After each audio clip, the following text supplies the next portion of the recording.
the number of women that are cryopreserving their eggs has increased 400%. And we know that there's a reason for this. So over the last kind of 4 or 5 decades, as gender equality's evolved and there's been greater opportunities for women professionally, academically, educationally, we know that the age of first-time motherhood begins to increase year on year. And this continues to happen. And this isn't just a UK phenomenon, this is happening now globally.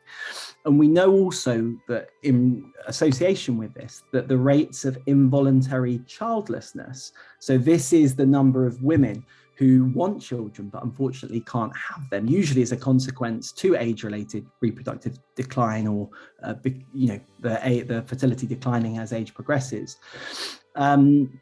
We know that these rates are increasing, and in the last 40 years, the number of women with involuntary childlessness has doubled. Fortunately, there is a very easy, simple method to assess one's ovarian reserve, and that's by assessing your anti-Müllerian hormone, or AMH.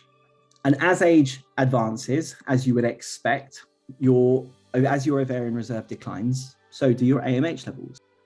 And one of the good things about AMH is that it doesn't fluctuate very much throughout the cycle, and it's very accurate. It doesn't tend to change very much. So it's a good marker that's accurate, and we can assess it at any time. As you would expect, as age advances, your AMH will decline, and it gets to about a peak in your mid-20s. And then it begins to decline thereafter. And by the time you hit your kind of mid-30s, then it begins to decline that bit quicker as your ovarian reserve declines. And then when you hit your 40s and 50s, then the AMH levels will eventually become undetectable. And that's because all the follicles have been depleted. And then normally about 5 or 6 years later, you would go through the menopause.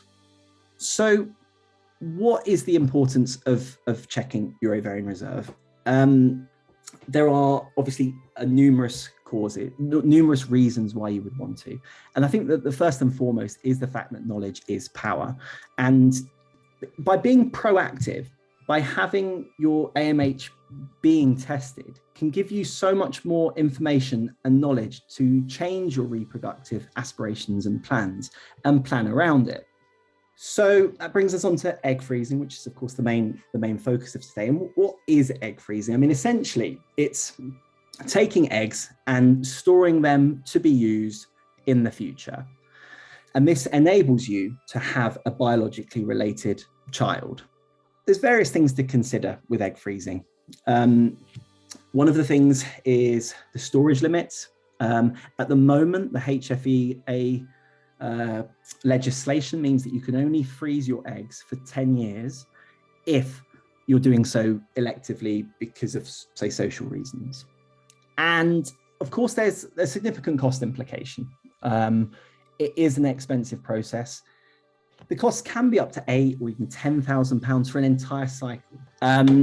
One of the most important things is, and probably the most important thing about egg freezing, is that the reproductive potential of that egg is preserved at the age at which it's frozen. So for instance, if you're a 35-year-old and you've decided to freeze your eggs, that's at an age where the egg quality and reserve should be very good. It will retain that reproductive potential, and therefore you've got the pregnancy rates, the live birth rates, the miscarriage rates of a 35-year-old, even if you used it when you were 45. Whilst those reproductive outcomes are much improved, and they are preserved at the age at which those eggs are preserved, there can be problems associated during pregnancy which are not impacted from the age at which they are frozen. So for instance, we know that in women that are over the age of 40, that when you become pregnant, you've got higher risks of certain things happening in pregnancy related to your blood pressure or diabetes. There's a high risk of stillbirth. So all these things need considering so you don't leave pregnancy too late. But again, the possibility is still there.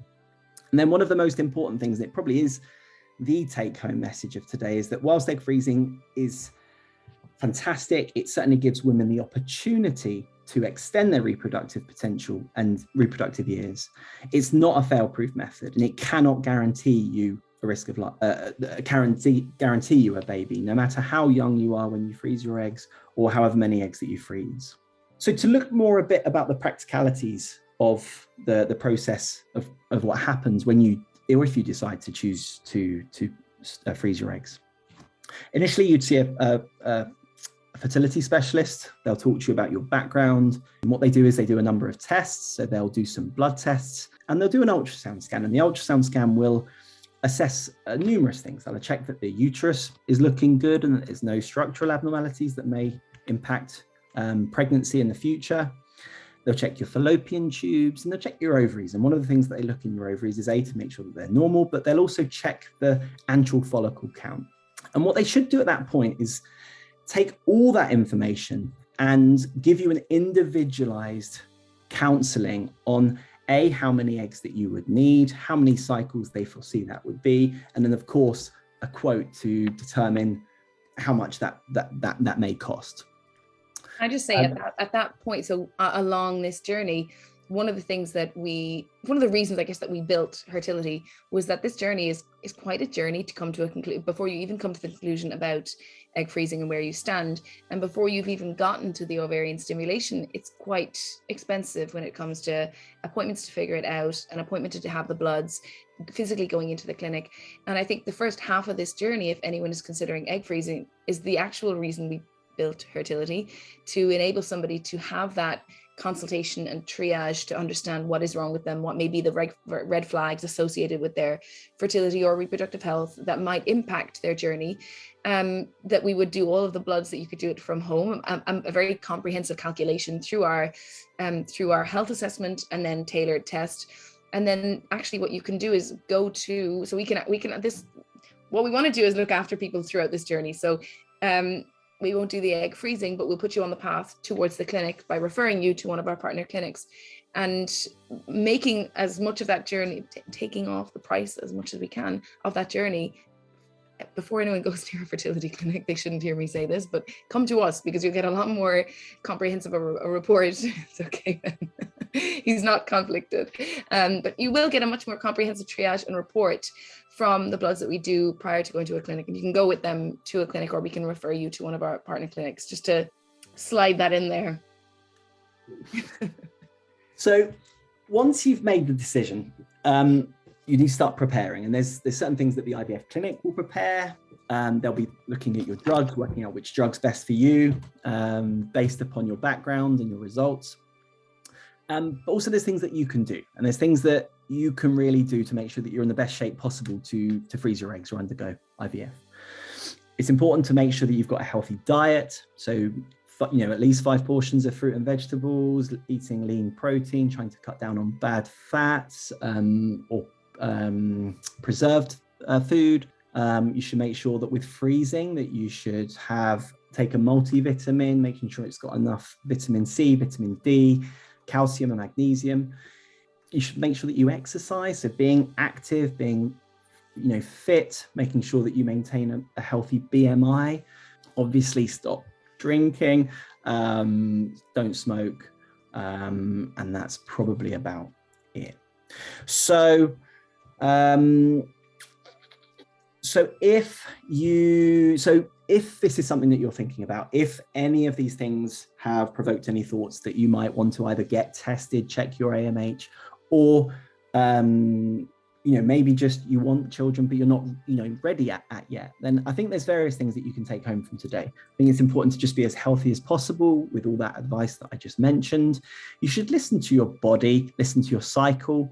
Your menstrual cycle can give you clues for your health, and if you've got any symptoms that you think are abnormal and you don't feel like the GP's listening to you, then of course do something about it. You can get your hormones tested very easily and talk to somebody here at Hertility very easily.